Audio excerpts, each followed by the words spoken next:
ইরানে টানা 14 দিন বিমান হামলার প্রস্তাব দিল ট্রাম্পের জেনারেল। এবার জর্ডান থেকে মার্কিন সেনা সরানোর দাবি।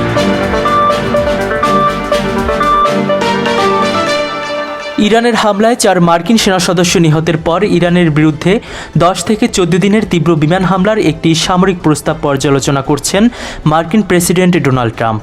বুধবার মার্কিন প্রভাবশালী সংবাদ মাধ্যম দ্য ওয়াল স্ট্রিট জার্নালের এক প্রতিবেদনে এ তথ্য জানানো হয়েছে। প্রতিবেদনে এক জ্যেষ্ঠ মার্কিন কর্মকর্তার বরাতে বলা হয়, আলোচনার মধ্যে ট্রাম্প সংঘাত বাড়ানোর মেজাজে রয়েছেন, তবে এই জবাবের পরিসর কতটা হবে তা নিয়ে তিনি এখনও চিন্তাভাবনা করছেন। মার্কিন সামরিক বাহিনীর সেন্ট্রাল কমান্ডের প্রধান অ্যাডমিরাল ব্রান্ট কুপার এই পরিকল্পনাটি উত্থাপন করেছেন। পরিকল্পনাটির মূল কৌশল হল সর্বাত্মক শক্তি প্রয়োগ করে তেহরানের ক্ষেপণাস্ত্র ও ড্রোন সক্ষমতা অচল করে দেয়া।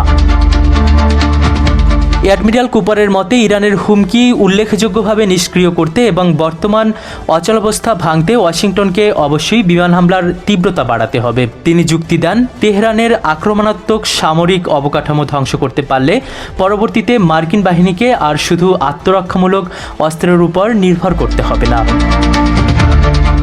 এর আগে কুপারের দেওয়া এক মূল্যায়নে উল্লেখ করা হয়েছিল, প্রাথমিক বিমান হামলার জন্য নির্ধারিত লক্ষ্যবস্তুগুলো প্রায় শেষ হয়ে এসেছে। ফলে নতুন কোনো কৌশলগত সাফল্য পেতে হলে সর্বাত্মক লড়াইয়ের মাধ্যমে বড় ধরনের সংঘাত বাড়িয়ে তোলা ছাড়া বিকল্প নেই।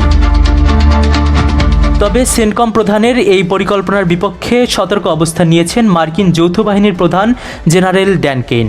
মার্কিন সামরিক বাহিনীর আকাশ প্রতিরক্ষা, ইন্টারসেপ্টর বা প্রতিরোধমূলক মিসাইলের মজুদ কমে যাওয়ার বিষয়টি তুলে ধরে তিনি হোয়াইট হাউসকে সতর্ক করেছেন।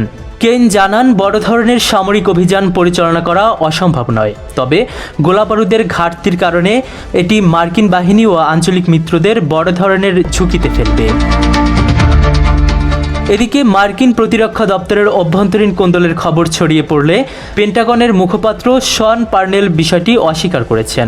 তিনি দাবি করেছেন, প্রতিরক্ষামন্ত্রী পিট হেগসেথ, অ্যাডমিরাল কুপার এবং জেনারেল কেইন মিশন বাস্তবায়নে সম্পূর্ণ একমত ও ঐক্যবদ্ধ রয়েছেন। জর্ডানে অবস্থানরত মার্কিন সেনা প্রত্যাহার এবং যুক্তরাষ্ট্রের সাথে বিদ্যমান সামরিক সহযোগিতা চুক্তি বাতিল বা অন্তত বিধিনিষেধ আরোপ করার দাবি তুলেছেন দেশটির 130 জনের বেশি বিশিষ্ট নাগরিক, রাজনীতিবিদ, শিক্ষাবিদ, সাংস্কৃতিক ব্যক্তিত্ব, শ্রমিক নেতা ও উপজাতীয় প্রতিনিধিরা এক যৌথ বিবৃতিতে সরকারের প্রতি এ আহ্বান জানান।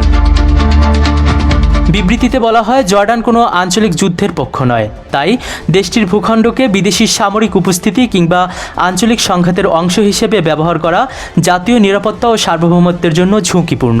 স্বাক্ষরকারীরা মনে করেন, বর্তমান মধ্যপ্রাচ্য পরিস্থিতিতে বিদেশি সেনা উপস্থিতি জর্ডানকে সম্ভাব্য হামলার জন্য লক্ষ্যবস্তুতে পরিণত করতে পারে। তারা আরও বলেন, যুক্তরাষ্ট্রের সঙ্গে 2021 সালে স্বাক্ষরিত প্রতিরক্ষা সহযোগিতা চুক্তিটি দ্রুত পুনর্বিবেচনা করার সময়ের অনিবার্য দাবি। প্রয়োজনে চুক্তিটি বাতিল অথবা এমনভাবে সংশোধন করতে হবে যাতে জর্ডানের স্বাধীন সিদ্ধান্ত গ্রহণের সক্ষমতা ও জাতীয় স্বার্থ সম্পূর্ণভাবে সুরক্ষিত থাকে। মুহতাসিম সকিব, দিগন্ত বার্তা।